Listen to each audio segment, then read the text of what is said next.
What's going on, people? Welcome back to Curtis Shaw TV, back with another transfer update video. Today, the summer transfer window opens, people. All that hope, all that optimism, it's all there again. We're dreaming of the big names joining our club.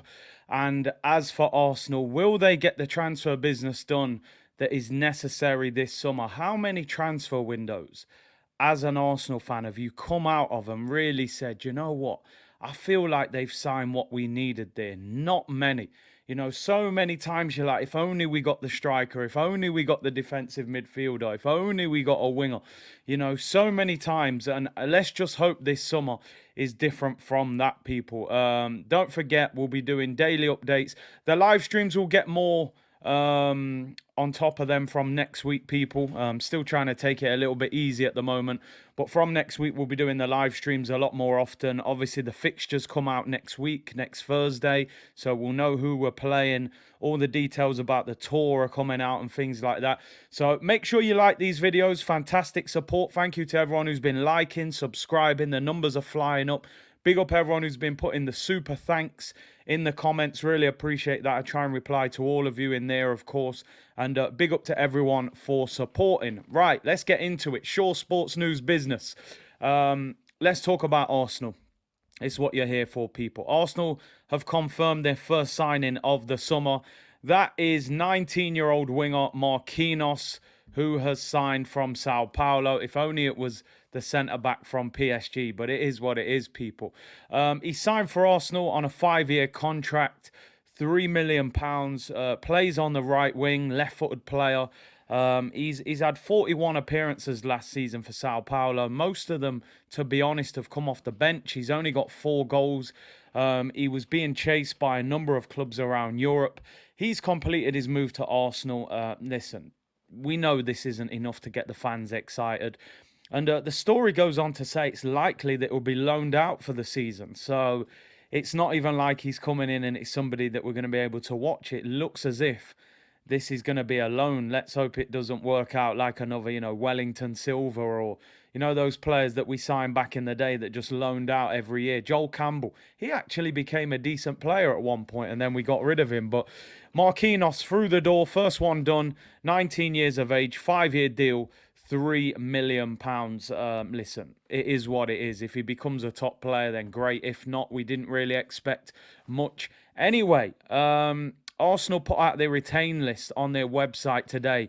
There was a little bit of confusion because Eddie Nketiah was on the list of players leaving the club. I got excited for a little bit. I'm joking, people. Don't come at me in the comments. But no, what they've said is Eddie's been offered the contract. So officially his contract runs out this month. At the moment, he's considering the new deal. I mean, 100 grand a week to Eddie, for me, I've said many times, is a ridiculous contract offer. He's done nowhere near enough to get that deal, in my opinion. And just generally, I don't think he's at the level that we require at the moment. But according to reports, it looks as if this deal is going to be announced in the next few days. And I'm just putting it out there now. If I see Eddie Nketiah wearing the number 14, you are going to see a meltdown on this channel. Thierry didn't do all that for Eddie to end up in his sacred number. But it is what it is. It hasn't happened yet, so we'll wait and see. But the problem is, you look at the 2 attacking numbers that are available at Arsenal. Number 9, which Lacazette has just left. That was always my favourite number because of Brazilian Ronaldo. And number 14, which is available. So if you're Eddie, you're going to take 9 or 14 in reality. Maybe our new striker, whoever that may be, takes the other number. It is what it is, people. Eddie looks as if the contract will be announced in the next few days. So let's talk about players that we potentially are going to bring into the club. We have to make signings. If we get this transfer window right, we give ourselves a fantastic opportunity next season of doing something. If we get it wrong, they can almost ruin the season before this season has even started if they don't get this right in this transfer window. I said before the other day, people, we don't need a great amount of players in terms of the actual starting 11. Ramsdale in goal, fine. Back 4, Tierney, Gabriel, Ben White, Tomiyasu, fine. Saliba to go and challenge with the 2 centre-backs. That's cool. In midfield, Thomas Partey. We need a new centre midfielder next to him. Odegaard in the 10, Martinelli and Saka out wide, and we need a new striker. So in theory, you're looking at two players that need to go straight into this starting 11.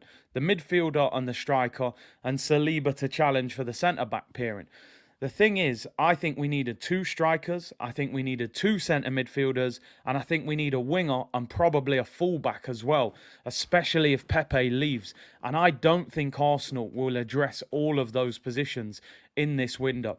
But let's talk. Arsenal have put out an article through The Athletic, the mouthpiece of the football club, people, and listen, there's lots to talk about in this article from The Athletic, so let me just skip through it a little bit. Obviously, they're talking about our two main targets who we know we're going to be talking about them all month, and that is Gabriel Jesus and Yuri Tielemans. So according to them, they are saying that Arsenal have been in talks with the agent of both Gabriel Jesus and Yuri Tielemans for months. There have been expressions of interest from elsewhere for both players, but Arsenal are confident that they can land both of their top targets in this window. They also go on to talk about Serge Gnabry. Now, they're saying Serge Gnabry, as things stand, the chances of Serge Gnabry rejoining Arsenal are remote. His existing deal expires at the end of next season. Talks of a new one have reached an impasse. For their part, Arsenal have not discussed Gnabry as an active target. For Gnabry to return to North London, it would require a financial package that would stretch Arsenal's remodelled wage structure. Total expenditure in terms of transfer fee and salary would likely be well over 20 million. I think Arsenal are looking to put themselves in a situation where nobody at this club is getting anywhere near 300 grand a week. We've jumped that ship early before, but realistically, we gave the money to the wrong player in Mesut Ozil. That money should have gone to Alexis Sanchez at the time.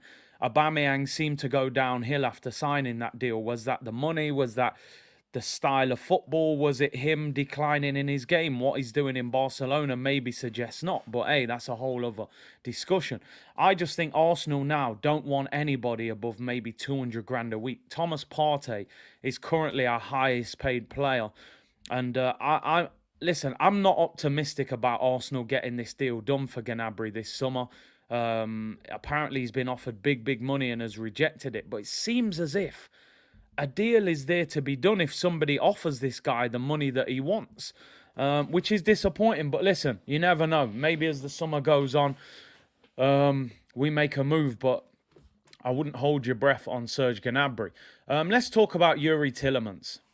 In the case of Yuri Tielemans, Arsenal still consider themselves to be in a strong position and have presented the player with the most compelling proposition. Tielemans had hoped to be playing in the Champions League, but no longer considers Champions League football a necessity in terms of his next move. As was the case in the pursuit of Lokonga last summer, Arsenal used their close ties with the Belgium national team to carry out extensive background checks. Now, obviously, Thierry Henry is assistant manager in the Belgium national team. Listen, you get Thierry on the phone, you tell Tielemans what he needs, and you hope that that convinces him to come to the football club.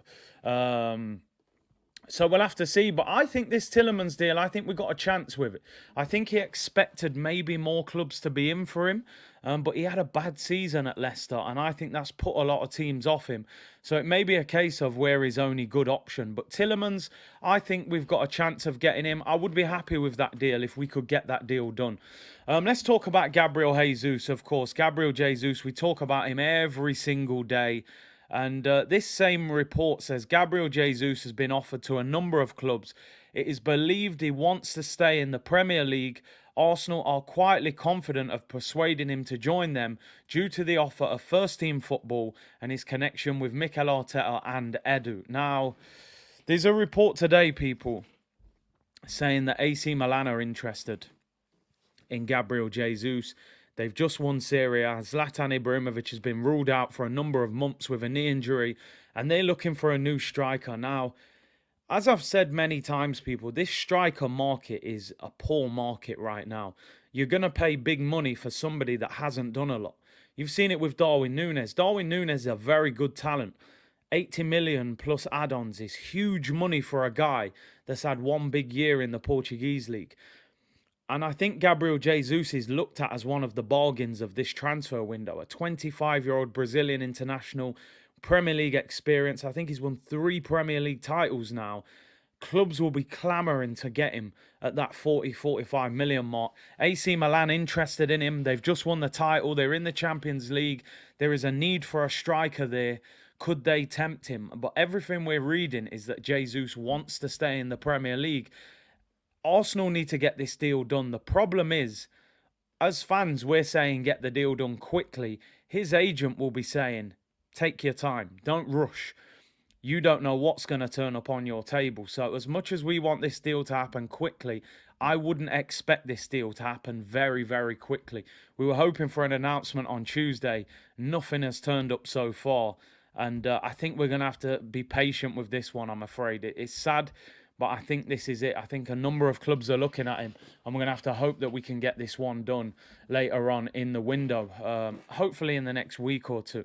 Now, Charles Watts put a report out for Goal yesterday, and he said that Victor Osimhen is still on Arsenal's hit list for this summer. Now, for me, I don't see any way how you can get this guy to come to Arsenal this summer. Napoli are in the Champions League. Don't get me wrong, if Arsenal put the bag on the table, I think Osimhen would consider leaving. But you're going to have to pay probably 100 million euros to get Victor Osimhen out of Napoli. We know they don't like negotiating. They don't mess about when it comes to selling players. Pay the price or do one, and you're not having them. Could we still get Victor Osimhen? It's a striker that I like. He's big, he's quick, he's awkward to play against, scores goals, can play up front by himself. I just don't see in this transfer window Arsenal dropping £84 million on Napoli to get Osimhen. So again, wouldn't hold your hopes too much on that one. And yesterday, Fabrizio Romano did a podcast on Caught Offside, and he said Arsenal have been following Bissouma for a number of months, but the priority signing is Youri Tielemans. Brighton's price tag for Bissouma is around £40 million. He is on the list of targets, but Tielemans is the top midfield target. Now, what do you think about that? We've spoken a number of times about Bissouma. I've always felt that the interest from Bissouma was more coming from the fans than the club. I think they want more of a ball player, more of somebody that can get on the ball and create something. And I think Tielemans ticks that box more than Bissouma. But if you had the choice out of Tielemans and Bissouma, who would you rather sign? I've got to be honest. Court case pending, of course. As long as he's all right with that and he's not guilty, I would rather take Bissouma than Youri Tielemans. I would take Tielemans as well. I'd love to sign both of them. But who would you rather sign out of them? It looks as if they're going to be a similar price. Both have a year left on their contract. Probably 35 to 40 million pounds for either one. Which one of those two would you rather sign, people? Let me know in the comments. That is all for today, people. Thank you very much for tuning in again. Let me know in the comments about everything you've heard. Jesus, AC Milan chasing him. Can we get him in? He wants to stay in the Premier League. Can we convince him that Arsenal's the place for him? First team football, big contract. He's got links with Edu and Arteta. Is that enough to convince him?